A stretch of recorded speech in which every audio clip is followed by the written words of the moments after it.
প্রিয় শিক্ষার্থীরা আমার, তোমরা সবাই কেমন আছো? আশা করছি তোমরা সবাই ভালো আছো, সুস্থ আছো। শিক্ষার্থীরা, তোমরা সবাই আমার শুভেচ্ছা নিও। তোমাদের সকলকে শুভেচ্ছা জানিয়ে আজকে আমি আমার ক্লাসটি শুরু করছি। আর হ্যাঁ শিক্ষার্থীরা, ক্লাসটি শুরু করার আগে তোমাদেরকে বলে নিই, তোমাদের সাথে আমাদের অনেকগুলো ক্লাস হয়ে গেছে এবং আশা করছি তোমরা প্রত্যেকটা ক্লাসে উপভোগ করেছো। এবং যখন আমরা ক্লাসগুলো নেই তখন তোমরা অবশ্যই ক্লাসগুলোর সাথে সাথে বইটি দেখে মিলিয়ে নেবে এবং পড়বে, তাহলে তোমাদের কিন্তু সেটা অনেক বেশি কার্যকরী বা ফলপ্রসূ হবে। এবং শুধুমাত্র যুক্তিবিদ্যা না, তোমাদের প্রত্যেকটা যে পত্র আছে সে পত্রের প্রত্যেকটা ক্লাস তোমরা রেগুলার করবে এবং আশা করছি তোমরা সবাই পরীক্ষায় ভালো করবে। চলো তাহলে আমরা ক্লাসটি শুরু করি।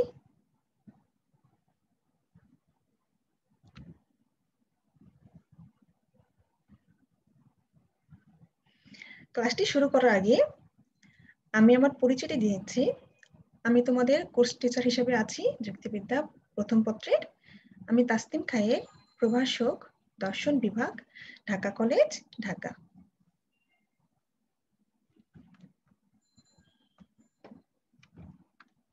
শিক্ষার্থীরা, তোমরা জানো তোমাদের যুক্তিবিদ্যা প্রথম পত্রের কোড হচ্ছে 121।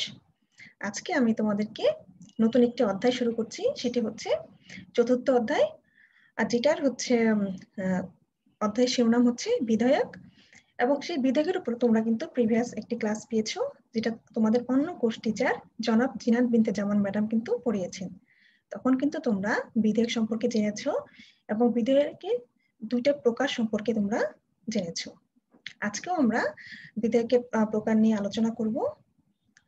তার আগে চলো আমরা একটু রিভাইজ করে নিই যে পূর্ববর্তী ক্লাসে আমরা বা প্রিভিয়াস ক্লাসে আমরা কি পড়েছিলাম।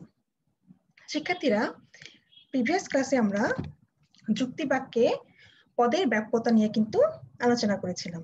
তখন তোমরা কি জেনেছিলে মনে আছে তোমাদের? তোমরা তো জানোই যে একটি যুক্তি বাক্যে উদ্দেশ্য এবং বিধেয় দুটি পদ থাকে এবং যখন কোনো পদ কোনো যুক্তি বাক্যে তার সমগ্র তখন কোনো যুক্তি বাক্যে তার ব্যক্তাত্ব নিয়ে প্রকাশিত হয়, সেই পরিমাণকে কিন্তু বলা হচ্ছে যুক্তি বাক্যের পদের ব্যাপ্তি, তাই না? এবং যখন কোনো পদ কোনো যুক্তি বাক্যে তার সম্পূর্ণ ব্যক্তাত্ব যখন প্রকাশ করে তখন কিন্তু সেটা হচ্ছে ব্যাপ্য পদ। আর যখন আংশিক ব্যক্তাত্ব নিয়ে প্রকাশিত হয় সেটা হচ্ছে অব্যাপ্য পদ। শিক্ষার্থীরা, তোমরা কিন্তু প্রিভিয়াস ক্লাসে বিশেষ করে আমরা যে আদর্শ আকারে 4টি যুক্তি বাক্য রয়েছে এ, ই, আই, ও, সেই আদর্শ আকারে যুক্তি বাক্যের যে পদের ব্যাপ্যতা সেটা নিয়ে কিন্তু আমরা আলোচনা করেছিলাম। মূলত আমাদের আলোচনা সেটাই ছিল। এবং তখন কিন্তু তোমরা এই পদের ব্যাপ্যতার যে সূত্র যেটা যুক্তিবিদ সুইনবার্ন দিয়েছেন সেটা কিন্তু তোমরা জেনেছিলে। তোমাদের কি মনে আছে শিক্ষার্থীরা? চলো আমরা একটু দেখে নিই সেই সূত্রটা কি ছিল, মনে আছে তোমাদের? চলো একটু আমরা দেখে নিই।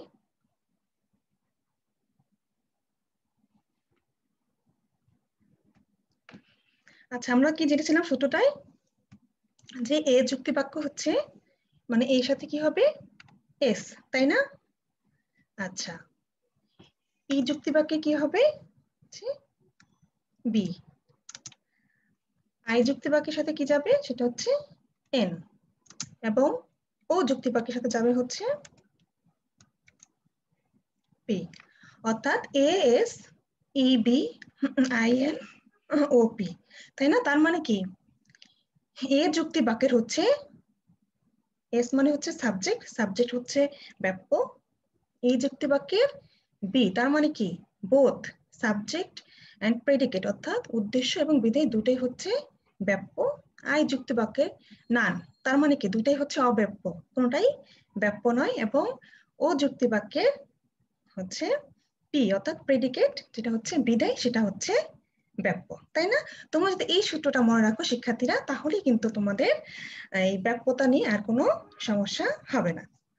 আচ্ছা, চলো তাহলে আজকে আমরা আমাদের যে নির্ধারিত টপিকটি আছে সেটা নিয়ে এখন আলোচনা শুরু করি। আচ্ছা, আজকে আমাদের আলোচ্য বিষয় বিধেয়কের প্রকারভেদ। আচ্ছা, এটা শুরু করার আগে আমরা একটু বিধেয়ক সম্পর্কে জেনে নিই।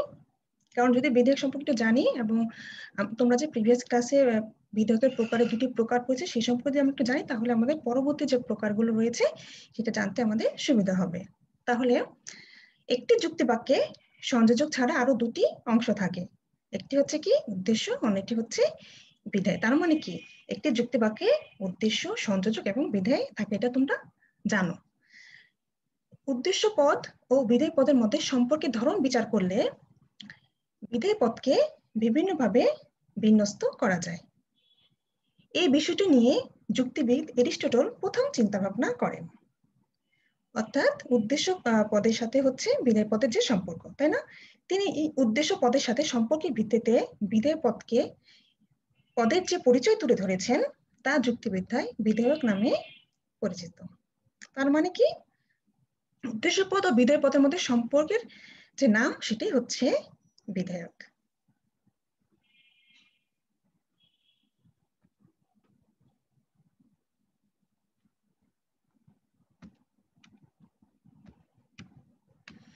আসলে এখন দেখিনি বিধেয়কের সংজ্ঞা ও প্রকৃতি দেখিনি একটু। সদর্থক যুক্তি বাক্যের বিধেয় পদ উদ্দেশ্য পদের সাথে যে সম্পর্ক বহন করে তাকেই বলা হয় বিধেয়ক। তার মানে কি সদর্থক যুক্তি বাক্য, নয়ার্থক কিন্তু নয়, সদর্থক যুক্তি বাক্যের সাথে উদ্দেশ্য পদের সাথে যে বিধেয় পদ উদ্দেশ্য পদের সাথে যে সম্পর্ক বহন করে তাকেই বলা হচ্ছে বিধেয়ক। এবং নয়ার্থক যুক্তি বাক্য কিন্তু উদ্দেশ্য পদের সাথে বিধেয় পদের কিন্তু কোনো সম্পর্ক হয় না, কিন্তু সদর্থক যুক্তি বাক্যে কিন্তু উদ্দেশ্য পদের সাথে বিধেয় পদের কিন্তু একটি সম্পর্ক হয়। সেজন্যই শুধুমাত্র সদর্থক যুক্তি বাক্যের বিধেয় পদ উদ্দেশ্য পদের সাথে যে সম্পর্ক বহন করে তাকেই বলা হচ্ছে বিধেয়ক। যেসব যুক্তি বাক্যের উদ্দেশ্য সম্বন্ধে কোনো কিছু স্বীকার করা হয় সেসব যুক্তি বাক্যে উদ্দেশ্যের সাথে বিধেয়ের বিভিন্ন প্রকার সম্পর্ক সূচনা করতে পারে। উদ্দেশ্যের সাথে বিধেয়ের এই বিভিন্ন প্রকার সম্পর্ককে বিধেয়ক বলে। যেমন কি মানুষ হয় মরণশীল, তাই না? এটা একটি সদর্থক যুক্তি বাক্য। তাহলে এখানে মানুষ হচ্ছে উদ্দেশ্য এবং বিধেয় হচ্ছে কি মরণশীল। তার মানে মানুষ এবং মরণশীলতার সাথে যে সম্পর্কটা সেটাকে বলা হচ্ছে বিধেয়ক। তোমরা কিন্তু এতদিন বিধেয় সম্পর্কে জেনেছো বা প্রেডিকেট সম্পর্কে তোমরা জানো, কিন্তু বিধেয়ক এই সম্পর্কটা বা এই নামটা তোমাদের হাতে অনেকের হয়তো নতুন লাগতে পারে। ঠিক আছে, আসলে আমরা একটি উদাহরণ দেখি কি এই যুক্তি বাক্যে যে মানুষ পদটি হচ্ছে উদ্দেশ্য আর মরণশীল পদটি হচ্ছে বিধেয়, আর যুক্তি বাক্যটিতে মানুষ পদের সাথে মরণশীল পদের যে বিশেষ সম্পর্ক বিদ্যমান তাই হচ্ছে বিধেয়ক, তাই না? আচ্ছা, আরেকটি উদাহরণ দেখছি আমরা। সকল কবুতর হয় পাখি, এটি একটি সদর্থক বিবৃতিমূলক বাক্য, তাই না? এখানে উদ্দেশ্য পদ হচ্ছে কি কবুতর, এর সাথে বিধেয় পদ পাখির একটি সম্পর্ক স্বীকার করা হয়েছে। এই সম্পর্কটি হলো কবুতর হলো পাখি জাতি বা শ্রেণীর অন্তর্গত একটি উপজাতি বা উপশ্রেণী। তোমরা কিন্তু প্রিভিয়াস ক্লাসে ম্যাডামের ক্লাসে কিন্তু দেখে জাতি এবং উপজাতি সম্পর্কে একটু হলে ধারণা পেয়েছো। তার মানে কি পাখি বলতে কিন্তু সকল পাখিকে বোঝাচ্ছে, কিন্তু কবুতর সেটার মধ্যে একটি হচ্ছে উপজাতি, তাই না? যদি পাখিকে আমরা যদি জাতি হিসেবে ধরি, একটা শ্রেণী, এটা একটা শ্রেণীবাচক শব্দ, জাতি হিসেবে ধরলে তার অন্তর্গত একটি উপজাতি বা উপশ্রেণী হচ্ছে সেটা হচ্ছে কবুতর। তাহলে পাখি হচ্ছে কবুতরের জাতি। এই জাতি এবং উপজাতিক মূলক সম্পর্ক যেখানে বিদ্যমান থাকে সেখানে হচ্ছে বিধেয়ক আমরা দেখতে পাই, তাই না? তাহলে কবুতর হলো পাখি জাতি বা শ্রেণীর অন্তর্গত একটি উপজাতি বা উপশ্রেণী, আর পাখি কবুতরের হচ্ছে জাতি। এই জাতি ও উপজাতিক মূলক সম্পর্ক এখানে বিধেয়ক। এটা একটু পরে আমরা একটু ডিটেলস আলোচনা করব, তখন তোমরা এটা ক্লিয়ার হয়ে যাবে। অধ্যাপক লেটা ও ম্যাকগ্রেথ বিধেয়কের সংজ্ঞা দিতে গিয়ে বলেন, সদর্থক যুক্তিবাক্যের এক শ্রেণীর সাধারণ বিধেয় পদের সাথে উদ্দেশ্যের সম্ভাব্য সম্পর্ক সমূহ হচ্ছে বিধেয়ক। আচ্ছা, আমরা এখন বিধেয়কের একটু প্রকৃতি যদি বলতে পারি যে বিধেয়কের বৈশিষ্ট্য দেখে নিই, সেটা হচ্ছে বিধেয়ক হচ্ছে উদ্দেশ্য পদের সাথে বিধেয় পদের সম্পর্ক। 2 নম্বরে হচ্ছে সদর্থক যুক্তি বাক্যে বিধেয় থাকে, নয়ার্থক যুক্তি বাক্যে বিধেয়ক সদর্থক যুক্তি বাক্যে বিধেয়ক থাকে, নয়ার্থক যুক্তি বাক্যে বিধেয়ক থাকে না। কেননা কেবল সদর্থক যুক্তি বাক্যে উদ্দেশ্য ও বিধেয় পদের মধ্যে হচ্ছে সম্পর্ক তৈরি হয়, নয়ার্থক যুক্তি বাক্যে এদের মধ্যে কিন্তু কোনো সম্পর্ক তৈরি হয় না, কারণ অস্বীকার করা হয়, তাই না? 3 নম্বর হচ্ছে বিধেয়ক থাকতে হলে কোনো যুক্তি বাক্যের বিধেয় পদকে শ্রেণীবাচক, জাতিবাচক বা সাধারণ পদ হতে হয়। যে কোনো পদ হলে কিন্তু সেটা বিধেয়ক হবে না, ঠিক আছে? আমরা কি শ্রেণীবাচক, জাতিবাচক ও সাধারণ পদ হতে হবে। 4 নম্বর হচ্ছে বিধেয় এবং বিধেয়ক কিন্তু এক নয়। বিধেয় হলো যুক্তিবাক্যের একটি পদ, আর বিধেয়ক হলো যুক্তিবাক্যের উদ্দেশ্য বিধেয় পদের মধ্যে যে সম্পর্ক, যে প্রকার সম্পর্ক, সেটাকে বলা হচ্ছে বিধেয়ক। অর্থাৎ উদ্দেশ্য এবং বিধেয়ের মধ্যে যে সম্পর্ক, সেটাই হচ্ছে বিধেয়ক। আর বিধেয়ক কিন্তু বিভিন্ন প্রকারের হতে পারে। সেক্ষেত্রে একটু আগে যে আমরা যে প্রকৃতি দেখলাম, বিধেয়কের প্রকৃতি, সেখানে আমরা কি দেখলাম যে নৈতিক যুক্তিবাক্যে হচ্ছে বিধেয়ক থাকে না, কারণ এই ধরনের যুক্তিবাক্যে বিধেয় পদের সাথে উদ্দেশ্য পদের কোনো সম্পর্ক স্থাপিত হয় না। যেমন কিছু ফুল নয় লাল, এটি একটি নৈতিক যুক্তিবাক্য। এখানে ফুল উদ্দেশ্য পদের সাথে লাল বিধেয় পদের একটি সম্পর্ক কিন্তু স্থাপন হয়নি, কারণ এখানে সম্পর্কটি অস্বীকার করা হয়েছে। এই কারণে নৈতিক যুক্তিবাক্যের বিধেয়ক অনুপস্থিত থাকে, অর্থাৎ নৈতিক যুক্তিবাক্যে বিধেয়কটা অনুপস্থিত থাকে। আবার যেসব যুক্তিবাক্যে বিধেয় পদটি বিশিষ্ট পদ, যেমন সক্রেটিস, প্লেটো, বাংলাদেশ, পদ্মা ইত্যাদি, সেখানেও কিন্তু বিধেয়ক থাকে না, কারণ বিশিষ্ট পদ একটি নির্দিষ্ট বা একক ব্যক্তি, বস্তু বা তার গুণকে নির্দেশ করে, যা কোনো শ্রেণীর ক্ষেত্রে কিন্তু প্রযোজ্য নয়। যদি আমি বলি উদাহরণ হিসেবে যে বাংলাদেশের রাজধানী হয় ঢাকা, সেক্ষেত্রে কিন্তু যে ঢাকা, সেটা হচ্ছে বিধেয়টা, যদি ঢাকা বাংলাদেশ হবে এখানে তোমার উদ্দেশ্য, ঢাকাটা হচ্ছে তোমার বিধেয়, সেই ঢাকা কিন্তু কোনো শ্রেণীর মধ্যে আসছে না, তাই না? সেভাবে তুমি কিন্তু বলতে পারবে না। যেমন মানুষকে আমরা যখন বলবো যে মানুষ, মানুষকে যদি আমরা জাতি হিসেবে ধরি, তাহলে আমরা সৎ মানুষ বলতে পারি, যেখানে কিছু মানুষ সৎ, কিছু অসৎ হবে, তারা হচ্ছে সেটার অন্তর্ভুক্ত হতে পারে। কিন্তু ঢাকার ক্ষেত্রে কি অন্তর্ভুক্ত হবে? ঢাকাতে কোনো শ্রেণীর মধ্যে পড়ছে না, তাই না? তার একটা বিশিষ্ট পদ, কোন একটা নির্দিষ্ট একটা নাম, তাই না? সেটা কোন একটা গুণকে সেটা নির্দেশ করছে। সেই কারণে বিশিষ্ট পদের সাথে, যেখানে বিশিষ্ট পদটা বিধেয় হয়, সেখানেও কিন্তু কোনো বিধেয়ক সম্পর্ক স্থাপিত হয় না। এই কারণে যুক্তিবাক্যের বিধেয় বিশিষ্ট পদ হলে সেখানে বিধেয়ক অনুপস্থিত থাকে। তাহলে আমরা কি দেখতে পেলাম শিক্ষার্থীরা, যে সদর্থক যুক্তিবাক্যে বিধেয়ক থাকে এবং নৈতিক যুক্তিবাক্যে হচ্ছে বিধেয়ক থাকে না। আচ্ছা, বিধেয়কের প্রকারভেদ। বিধেয়কের প্রকারভেদ আমরা দুই ধরনের প্রকারভেদ দেখতে পাই। হ্যাঁ, এরিস্টটল প্রথম হচ্ছে বিধেয়কের প্রকার বা শ্রেণীকরণ করেন। তিনি হচ্ছে, সেখানে আমরা চার ভাগে দেখতে পাই, সেটা হচ্ছে সংজ্ঞা, জাতি, উপলক্ষণ এবং হচ্ছে অবান্তর লক্ষণ। এরিস্টটল মনে করতেন যে কোনো কোনো যুক্তিবাক্যের বিধেয় পদটি উদ্দেশ্য পদের আসলে সংজ্ঞা হিসেবে ব্যবহৃত হয়, সেই জন্য তিনি এই সংজ্ঞাটিকে এখানে এনেছিলেন। ঠিক আছে, মানে প্রকারভেদের মধ্যে সংজ্ঞাটি এনেছেন। যেমন যদি আমি বলা হয় যে মানুষ হয় বুদ্ধিবৃত্তি সম্পন্ন প্রাণী, সেক্ষেত্রে বুদ্ধিবৃত্তি সম্পন্ন প্রাণী, এটা তো বিধেয় দিয়ে হচ্ছে উদ্দেশ্য মানুষ পদের হচ্ছে সংজ্ঞায়ন করা যায়, এটাই তিনি মনে করতেন। কিন্তু পরবর্তীতে যুক্তিবিদ পরফিরি হচ্ছে 5 প্রকারের হচ্ছে বিধেয়কের শ্রেণীকরণ করেন, এবং এটাই এখন প্রচলিত, এবং এটা কি আসলে যুক্তিবিদ মানে এই বিধেয়কের শ্রেণীকরণের ক্ষেত্রে ব্যবহার মানে খুব বেশি ব্যবহার হয়ে থাকে। ঠিক আছে, তাহলে পরফিরি হচ্ছে যে 5 প্রকারের হচ্ছে বিধেয়কের প্রকার দিয়েছেন, সেটা কি হচ্ছে, এক নম্বর হচ্ছে জাতি, 2 নম্বর হচ্ছে উপজাতি, 3 নম্বর হচ্ছে বিভেদক লক্ষণ, 4 নম্বর হচ্ছে উপলক্ষণ, এবং 5 নম্বর হচ্ছে অবান্তর লক্ষণ। চলো আমরা পরফিরি অনুসরণে বিধেয়কের প্রকারভেদগুলো জেনে নিই।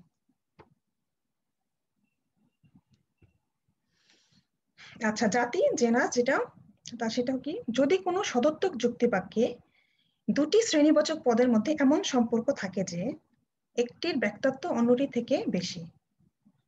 খেয়াল করো শিক্ষার্থীরা, দুটি পদের মধ্যে এমন সম্পর্ক থাকে যে একটির ব্যক্তত্ব অন্যটির থেকে বেশি, এবং বেশি ব্যক্তত্বপূর্ণ শ্রেণীটি অপর শ্রেণীটিকে অন্তর্ভুক্ত করে, তাহলে ওই বেশি ব্যক্তত্বপূর্ণ শ্রেণীটি কম ব্যক্তত্ব বিশিষ্ট শ্রেণীর জাতি হিসেবে বিবেচিত হয়। তার মানে কি, একটি শ্রেণী হচ্ছে ব্যক্তত্বটা বেশি, একটা শ্রেণীর ব্যক্তত্ব হচ্ছে কম, তাহলে বেশি যে ব্যক্তত্ব যেটা আছে সেটা হচ্ছে, এই কমটা হচ্ছে তার অন্তর্ভুক্ত হয়েছে, তাই না? হয়, তাহলে সেটা হচ্ছে, যেটা হচ্ছে তোমার বেশি ব্যক্তত্ব থাকবে, সেটাই হচ্ছে তোমার জাতি হিসেবে বিবেচিত হবে। যেমন দেখো, সকল বাঘ হয় প্রাণী, তাই না? এখানে প্রাণী এবং বাঘ উভয়ই শ্রেণীবাচক, তবে প্রাণীর ব্যক্তত্ব বাঘের ব্যক্তত্বের চেয়ে কিন্তু বেশি, এবং এটি বাঘের ব্যক্তত্বকে অন্তর্ভুক্ত করে, তাই না? প্রাণীর মধ্যেই তো পাওয়া যায়, বাঘটাকে পাওয়া যায় না, প্রাণী বলতে তো অনেক প্রাণী আছে, তার মধ্যে বাঘ, কিছু বাঘ হচ্ছে বা বাঘ যে ইয়াটা হচ্ছে প্রাণীটা, সেটা হচ্ছে তার মধ্যে অন্তর্ভুক্ত হয়ে যায়, তাই না? কেননা আমরা জানি বাঘ শ্রেণীর বাঘ প্রাণী শ্রেণীর অন্তর্গত বিশেষ এক ধরনের প্রাণী, তাই বাঘের তুলনায় প্রাণী হচ্ছে জাতি। তাহলে এখানে যেটা হচ্ছে ব্যক্তত্বটা বেশি সেটা হচ্ছে জাতি, তাই না? আচ্ছা, জাতি একটি শ্রেণীবাচক পদ, তবে সকল শ্রেণীবাচক পদকে কিন্তু জাতি বলা যায় না, আমরা একটু আগে দেখেছি, তাই না? জাতি হতে হলে তার ব্যক্তিত্ব দ্বারা কোন শ্রেণীর ব্যক্তিত্বকে অন্তর্ভুক্ত করতে হয়, তার মানে জাতি একটি সাপেক্ষ পদ।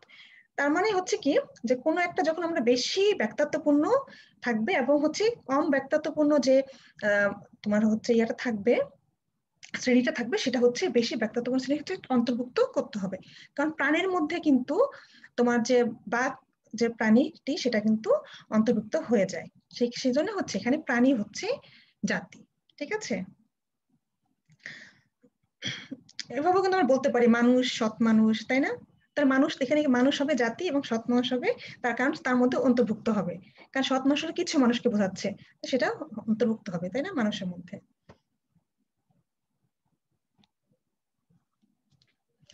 এখন থেকে আমরা উপজাতি দেখে নিই, তোমরা প্রিভিয়াস ক্লাসে দেখেছো, তারপর আমরা একটু দেখে নিই। যদি কোনো সদর্থক যুক্ত বাক্যে দুটি শ্রেণীবাচক পদের মধ্যে এমন সম্পর্ক থাকে যে একটির ব্যক্তিত্ব অন্যটির ব্যক্তিত্ব থেকে কম, একটির ব্যক্তিত্ব অন্যটির ব্যক্তিত্ব থেকে কম, এবং কম ব্যক্তিত্ব যুক্ত শ্রেণীটি বেশি ব্যক্তিত্ব যুক্ত শ্রেণীটির অন্তর্ভুক্ত হয়, তাহলে ওই কম ব্যক্তিত্ব যুক্ত শ্রেণীটিকে বেশি ব্যক্তিত্ব যুক্ত শ্রেণীর উপজাতি বলে। যেমন সকল দার্শনিক হন মানুষ, তাই না? এখানে দার্শনিক এবং মানুষ উভয় কিন্তু শ্রেণীবাচক পদ, কিন্তু মানুষ পদের তুলনায় দার্শনিক পদের ব্যক্তিত্বটা কিন্তু কম, তাই না? বা প্রসারতাটা কিন্তু কম, এবং দার্শনিক পদটির ব্যক্তিত্ব মানুষ পদের ব্যক্তিত্বের মধ্যে কিন্তু অন্তর্ভুক্ত, কারণ দার্শনিক মানুষ শ্রেণী অন্তর্গত এক ধরনের উচ্চ বুদ্ধিবৃত্তি সম্পন্ন মানুষ। তাহলে এখানে দার্শনিক পদটি মানুষ পদের তুলনায় হচ্ছে উপজাতি, তাই না? এখানে তাহলে দার্শনিক পদটি হচ্ছে মানুষ পদের উপজাতি, আবার এখানে মানুষটি হচ্ছে দার্শনিক পদের জাতি। ঠিক আছে, আচ্ছা,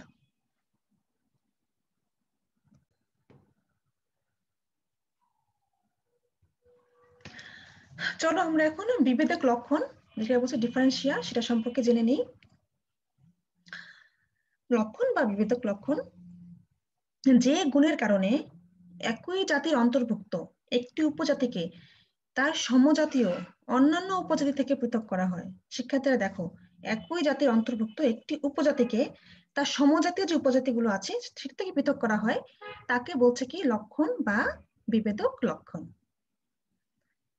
এখানে যদি আমরা জীবকে জাতি হিসেবে গণনা করি, তার অন্তর্ভুক্ত সমজাতীয় বা সহযোগী যে উপজাতিগুলো হবে সেটা কি হবে, জীবের মধ্যে কি থাকে, কত জীব তো থাকতে পারে, তাই না? তাহলে কি হবে, মানুষ, গরু, ছাগল, ভেড়া, ঘোড়া প্রভৃতি ইত্যাদি হচ্ছে জাতির মধ্যে সমজাতীয় উপজাতি, তাই না? মানুষের জাততত্ত্ব হলো, তোমরা সবাই জানো, জীববৃত্তি ও বুদ্ধিবৃত্তি, এবং মানুষের সমজাতীয় বা সহযোগী যে অন্যান্য উপজাতিরা আছে তারা কি, গরু, ছাগল, ভেড়া, ঘোড়া প্রভৃতি। এই বুদ্ধিবৃত্তিক গুণের কারণে মানুষ হচ্ছে অন্যান্য প্রাণী গরু, ছাগল, ভেড়া থেকে পৃথক। এই বুদ্ধিবৃত্তিক গুণকে মানুষ পদের লক্ষণ বা বিভেদক লক্ষণ বলা হয়। শিক্ষার্থীরা, তাহলে আমরা কি জানলাম, যে গুণের কারণে একই জাতির অন্তর্ভুক্ত একটি উপজাতিকে তার সমজাতীয় অন্যান্য উপজাতি থেকে পৃথক করা হচ্ছে, তাই না? তাহলে জীব হচ্ছে, আমরা একটা উদাহরণ দেখিনি এখানে একটু চার্টের মাধ্যমে। তাহলে এখানে আমরা জীবকে ধরছি হচ্ছে জাতি অর্থে, এখানে আমরা জীবকে ধরলাম, ঠিক আছে? তাহলে জীব এখানে হচ্ছে জাতি, আর জীবের হচ্ছে জাতত্ব হচ্ছে জীববৃত্তি। ঠিক আছে, একটু পর্যন্ত। তাহলে এই জীবের হচ্ছে উপজাতি আমরা কি পাচ্ছি, মানুষ, গরু, ছাগল, ঘোড়া, ভেড়া, এই প্রত্যেকটারই হচ্ছে জাতত্ব হচ্ছে জীববৃত্তি, জীববৃত্তি, জীববৃত্তি এবং জীববৃত্তি। কিন্তু এখানে আমরা মানুষের কি পাচ্ছি, বুদ্ধিবৃত্তি এবং জীববৃত্তি। তাহলে কি হচ্ছে, জীবের রয়েছে জীববৃত্তি এবং মানুষের রয়েছে কি, বুদ্ধিবৃত্তি ও জীববৃত্তি। বুদ্ধিবৃত্তি গুণটি মানুষের অতিরিক্ত রয়েছে, এবং জীববৃত্তি গুণটি মানুষ এবং অন্যান্য প্রাণী যেমন গরু, ছাগল, ঘোড়ার মধ্যে কমন বা সাধারণ হিসেবে রয়েছে। এই বুদ্ধিবৃত্তি গুণের কারণে মানুষ অন্যান্য উপজাতি থেকে পৃথক। এর জন্য বুদ্ধিবৃত্তি গুণটি হলো মানুষ পদের বিভেদক লক্ষণ। শিক্ষার্থীরা ক্লিয়ার হয়েছে? তাহলে কি বলছি আমরা, যে গুণ বা গুণাবলীর কারণে একই জাতির অন্তর্ভুক্ত একটি উপজাতি তার সমজাতীয় অন্যান্য উপজাতি থেকে পৃথক হয় তাকে বিভেদক লক্ষণ বলে। যেমন মানুষ, গরু, ছাগল ইত্যাদি একই জীবজাতির অন্তর্ভুক্ত। মানুষের মধ্যে রয়েছে বুদ্ধিবৃত্তিক ও জীববৃত্তিক গুণ। অন্যদিকে গরু, ছাগল, কুকুর ইত্যাদির মধ্যে রয়েছে শুধুমাত্র জীববৃত্তিক গুণ। এই বুদ্ধিবৃত্তিক গুণের কারণে মানুষ তার সমজাতীয় অন্যান্য উপজাতি থেকে পৃথক হয়। এর জন্য বুদ্ধিবৃত্তিক গুণকে মানুষ পদের বিভেদক লক্ষণ বা লক্ষণ বলা হয়। শিক্ষার্থীরা এখানে একটু দেখতে পাচ্ছি কি, যে উপজাতির জাত্যাত্ব থেকে যদি আমরা জাতির জাত্যাত্বকে বিয়োগ করি তাহলে কিন্তু আমরা বিভেদক লক্ষণটি পেয়ে যাচ্ছি। তাহলে মানুষ, এখানে আমরা উপজাতি, এখানে আমরা উপজাতির হচ্ছে, তাহলে আমরা এখানে উপজাতির হচ্ছে তোমার জাত্যাত্ব দেখতে পাচ্ছি, জীববৃত্তি ও বুদ্ধিবৃত্তি, এবং এখান থেকে যদি আমরা জীবের হচ্ছে জাত্যাত্ব জীববৃত্তিটাকে বিয়োগ করছি তাহলে আমরা পাই যাচ্ছি কি বুদ্ধিবৃত্তি, এবং তাহলে মানুষ পদের হচ্ছে বিভেদক লক্ষণটা কি পাচ্ছি আমরা, বুদ্ধিবৃত্তি।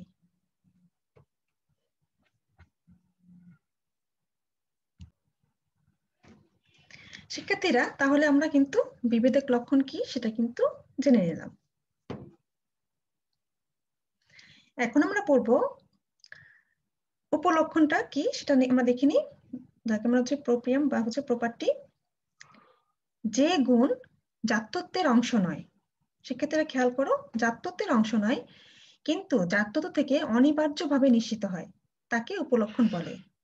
যেমন সকল মানুষ হয় চিন্তাশীল প্রাণী, এখানে যে চিন্তাশীল একটা গুণটি আছে সেটি মানুষ পদের হচ্ছে উপলক্ষণ। কারণ আমরা জানি মানুষ পদের হচ্ছে জাত্যত্ব হলে কি বুদ্ধিবৃত্তি এবং জীববৃত্তি, কিন্তু এই চিন্তাশীল গুণটা কিন্তু এই জাত্যত্বের অংশ কিন্তু নয়, কিন্তু জাত্যত্ব থেকে কিন্তু এই হচ্ছে অনিবার্যভাবে কিন্তু নিশ্চিত হচ্ছে এই চিন্তাশীল যে গুণটি, তাই না? তাহলে এই চিন্তাশীল গুণটি মানুষ পদে উপলক্ষণ।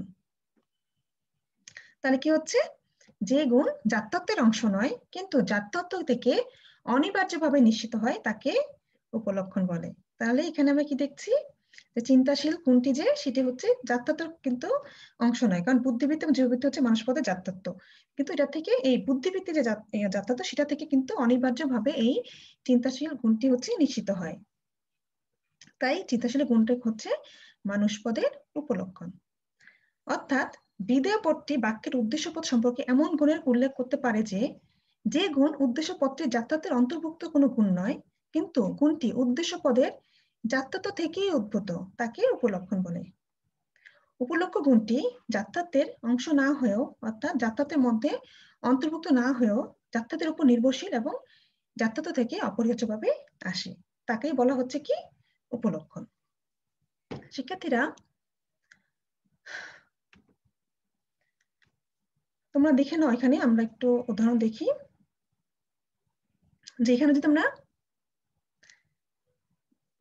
জীবকে জাতি হিসেবে দেখি, এখানে তাহলে উপজাতি কি একটু আগে দেখেছো, উপজাতি হচ্ছে মানুষ, গরু, ছাগল এবং ভেড়া, তাদের সবাই কিন্তু জীববৃত্তি আছে, এবং মানুষের কি আছে, মানুষের আছে জীববৃত্তি এবং বুদ্ধিবৃত্তি, এবং এই জীববৃত্তি গুণ থেকে আমরা পাচ্ছি ক্ষুধা, তৃষ্ণা, সেটাও কিন্তু একটা উপলক্ষণ, যেটা আমরা একটু পরে পড়ছি। আর বুদ্ধিবৃত্তি থেকে আসছে কি চিন্তাশীলতা, ঠিক আছে? তাহলে এখানে আমরা কি দেখতে পাচ্ছি, যে চিন্তাশীলতা গুণটি মানুষ পদের জাত্যত্বের অংশ নয়, কিন্তু জাত্যত্ব বুদ্ধিবৃত্তি থেকে অনিবার্যভাবে নিশ্চিত হয়েছে। তেমনি ক্ষুধা, তৃষ্ণা, নিদ্রা জাত্যত্বের অংশ নয়, কিন্তু জাত্যত্ব জীববৃত্তি থেকে অনিবার্যভাবে নিশ্চিত হয়। কাজেই চিন্তাশীলতা বা ক্ষুধা বা তৃষ্ণা হলো উপলক্ষণ।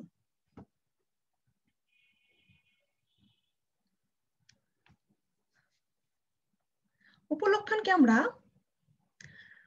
কিন্তু দুই ভাগে ভাগ করতে পারি, একটি হচ্ছে জাতিগত উপলক্ষণ এবং দুই নম্বর হচ্ছে উপজাতিগত উপলক্ষণ। জাতিগত উপলক্ষণ কোনগুলো, যে উপলক্ষণ কোন শ্রেণীর আসন্নতম বা নিকটতম জাতিগত বৈশিষ্ট্য থেকে অনিবার্যভাবে নিশ্চিত হয় বা অনুমত হয় তাকে জাতিগত উপলক্ষণ বলে। একটু আগে আমরা দেখেছি ক্ষুধা, তৃষ্ণা, নিদ্রা হলো মানুষের জাতিগত উপলক্ষণ, কারণ মানুষের নিকটতম জাতি হচ্ছে জীব, আর জীবের জাতত্ব হলো জীববৃত্তি, এবং এই জীববৃত্তি থেকে কিন্তু ক্ষুধা, তৃষ্ণা, নিদ্রা এটা নিশ্চিত হয় বা অনুমিত হয়। এই জন্য এগুলোকে বলা হচ্ছে জাতিগত উপলক্ষণ। তার মানে কি, জীবের যে জাতত্ব জীববৃত্তি সেটা থেকে কিন্তু ক্ষুধা তৃষ্ণা আসতেছে। আমরা মানুষ বলতে যে তাদের যে তার জাতত্ব, তোমরা যুক্তিবিদ্যার হচ্ছে শিক্ষার্থী হিসেবে জানো যে মানুষ পদের জাতত্ব দুইটি, একটা হচ্ছে জীববৃত্তি, একটা বুদ্ধিবৃত্তি। তাহলে জীবের হচ্ছে জাতত্ব হলো জীববৃত্তি, এবং এই জীববৃত্তি থেকে ক্ষুধা, তৃষ্ণা, নিদ্রা আসছে এবং অনুমতি হচ্ছে, সেজন্য এটা হচ্ছে জাতিগত উপলক্ষণ। আর উপজাতিগত উপলক্ষণ কোনটা? যে উপলক্ষণ কোন শ্রেণীর বিভেদক লক্ষণ থেকে অনিবার্যভাবে নিশ্চিত হয় তাকে উপজাতিগত উপলক্ষণ বলে।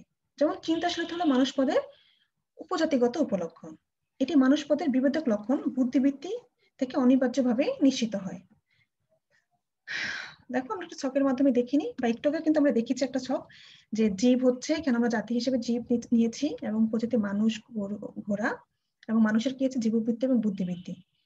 তার এই বুদ্ধিবৃত্তি থেকে আসতেছে কি হচ্ছে চিন্তাশীলতা, যেটা হচ্ছে একটা উপজাতিগত উপলক্ষণ। আর তোমরা একটু আগে জেনেছো জীব জাতির মধ্যে যে উপজাতি থাকে, এবং মানুষ কিন্তু এই বুদ্ধিবৃত্তির জন্য হচ্ছে অন্যান্য উপজাতি থেকে পৃথক, সেটা হচ্ছে মানুষের বিবেচক লক্ষণ। এই বুদ্ধিবৃত্তিটা হচ্ছে মানুষের বিবেচক লক্ষণ, এবং এখান থেকে কিন্তু আমরা কি পাচ্ছি, বুদ্ধিবৃত্তি থেকে আমরা কিন্তু পাচ্ছি এই চিন্তাশীলতা গুণটি বা বিচার শক্তি, যে তুমি বলো চিন্তাশীলতা, বিচার শক্তি, এগুলো কিন্তু এই বুদ্ধিবৃত্তি থেকে আসতেছে, তাই না?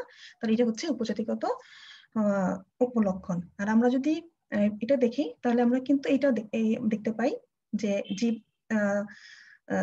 এখানে যে জীববৃত্তি যে জাতত্ব সেটা থেকে আসছে ক্ষুধা, তৃষ্ণা, এটা একটা উপলক্ষণ। এটা হচ্ছে তোমার জাতিগত উপলক্ষণ, আর এখানে আমরা পাচ্ছি হচ্ছে উপজাতিগত উপলক্ষণ, তাই না?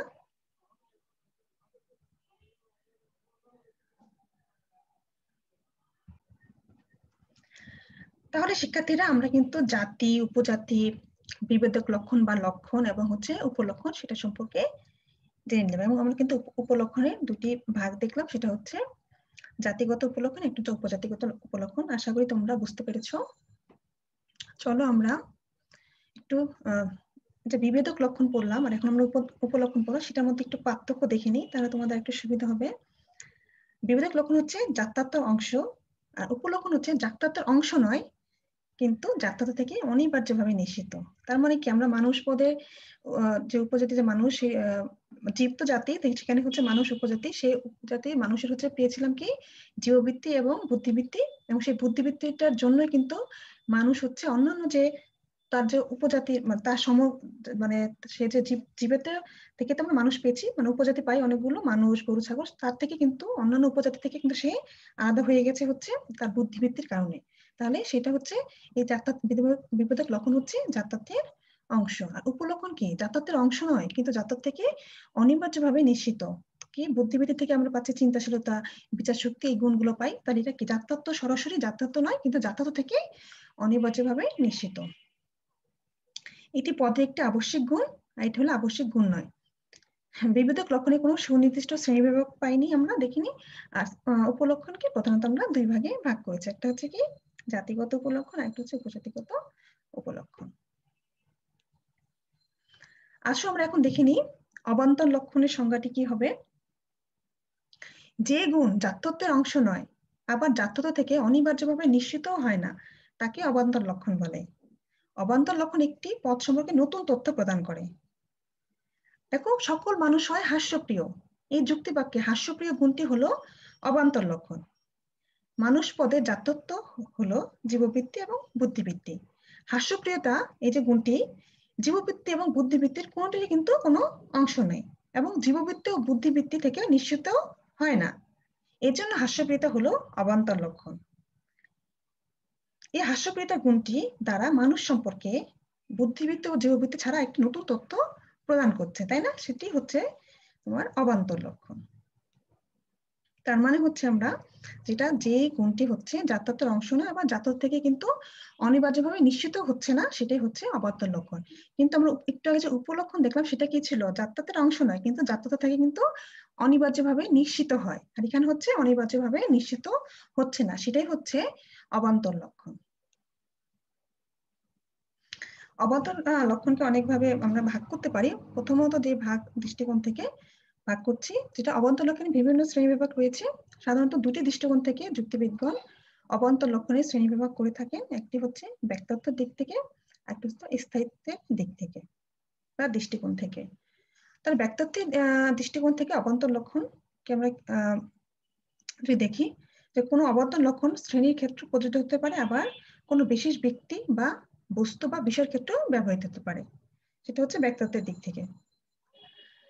এই দৃষ্টিকোণ থেকে আবার অবান্তর লক্ষণকে দুই ভাগে ভাগ করা যায়। একটা হচ্ছে শ্রেণীগত অবান্তর লক্ষণ, আর একটা হচ্ছে ব্যক্তিগত অবান্তর লক্ষণ। তার মানে কি, ব্যক্তিগত দৃষ্টিকোণ থেকে কোনো অবান্তর লক্ষণ শ্রেণীর ক্ষেত্রে প্রযোজ্য হতে পারে, আবার কোনো ব্যক্তি বিশেষ বস্তু বা বিষয়ের ক্ষেত্রেও প্রযোজ্য হতে পারে। আর এখানে আমরা দুই ভাগে পেলাম কি, শ্রেণীগত অবান্তর লক্ষণ, একটা হচ্ছে বস্তুগত অবান্তর লক্ষণ। আচ্ছা, এখন আমরা দেখি স্থায়ী দিক থেকে। আচ্ছা, আবার শ্রেণীগতটা দেখিনি, তাহলে এটা আবার দেখে নিই। যেহেতু আমরা ব্যক্তিগত দিক থেকে দেখতেছি, তাহলে আমরা শ্রেণীগত এবং ব্যক্তিগত অবান্তর লক্ষণ সেটার সংজ্ঞাটাও দেখে নিই। শ্রেণীগত অবান্তর লক্ষণ, যে অবান্তর লক্ষণ কোন শ্রেণীর ক্ষেত্রে প্রযোজ্য তাকে শ্রেণীগত অবান্তর লক্ষণ বলে। যেমন মানুষের ক্ষেত্রে দ্বিপদ গুণটি একটি শ্রেণীগত অবান্তর লক্ষণ, কারণ পুরা মানুষ শ্রেণীর ক্ষেত্রে কিন্তু মানে মানুষের দুইটা পা আছে, সেটা কিন্তু মানুষ শ্রেণীর ক্ষেত্রে প্রযোজ্য। তাহলে এটা হচ্ছে মানুষ শ্রেণীর অবান্তর লক্ষণ বা শ্রেণীগত অবান্তর লক্ষণ। আর ব্যক্তিগত অবান্তর লক্ষণ গুণগুলো, যে অবান্তর লক্ষণ কেবল কোনো ব্যক্তি বিশেষের ক্ষেত্রে প্রযোজ্য তাকে ব্যক্তিগত অবান্তর লক্ষণ বলে। যেমন কাজী নজরুল ইসলাম হন মরু ভাস্করের লেখক। তার মানে কি, এটা মাত্র তার ব্যক্তিগত লেখা, তাই না? তাহলে এই মরু ভাস্কর লেখার গুণটি একটি অবান্তর লক্ষণ এবং তা একজন বিশেষ ব্যক্তির ক্ষেত্রে প্রযোজ্য, তাই এটি একটি ব্যক্তিগত অবান্তর লক্ষণ। তাহলে আমরা ব্যক্তিত্বের দিক থেকে দেখতে পেলাম কি, যে আমরা ব্যক্তিত্বের দিক থেকে দুই ভাগে ভাগ করতে পারলাম, একটা হচ্ছে শ্রেণীগত অবান্তর লক্ষণ, একটা হচ্ছে ব্যক্তিগত অবান্তর লক্ষণ। আচ্ছা, এবার স্থায়িত্বের দৃষ্টিকোণ থেকে অবান্তর লক্ষণ। অবান্তর লক্ষণ এক ধরনের গুণ। এই গুণ কোনো পদের ক্ষেত্রে স্থায়ীভাবে অবস্থান করতে পারে, আবার এই গুণ অস্থায়ী বা পরিবর্তনশীলও হতে পারে। তাই এই দৃষ্টিকোণ থেকে অবান্তর লক্ষণকে দুই ভাগে ভাগ করা যায়, তা হলো অবিচ্ছেদ্য অবান্তর লক্ষণ আর একটা হচ্ছে বিচ্ছেদ্য অবান্তর লক্ষণ। তাহলে আমরা কি পেলাম, যে অবান্তর লক্ষণ দুইটা দৃষ্টিকোণ থেকে আমরা ভাগ করতে পারি, একটা হচ্ছে ব্যক্তিত্বের দিক থেকে, একটা হচ্ছে স্থায়িত্ব দিক থেকে, দৃষ্টিকোণ থেকে। এবং হচ্ছে আমরা ব্যক্তিত্বের দিক থেকে দুই ভাগে ভাগ করেছিলাম, এবং এখন আমরা স্থায়ী যে দৃষ্টিকোণ সেখান থেকে আমরা দুই ভাগে ভাগ করলাম, সেটা হচ্ছে অবিচ্ছেদ্য অবান্তর লক্ষণ, একটা হচ্ছে বিচ্ছেদ্য অবান্তর লক্ষণ।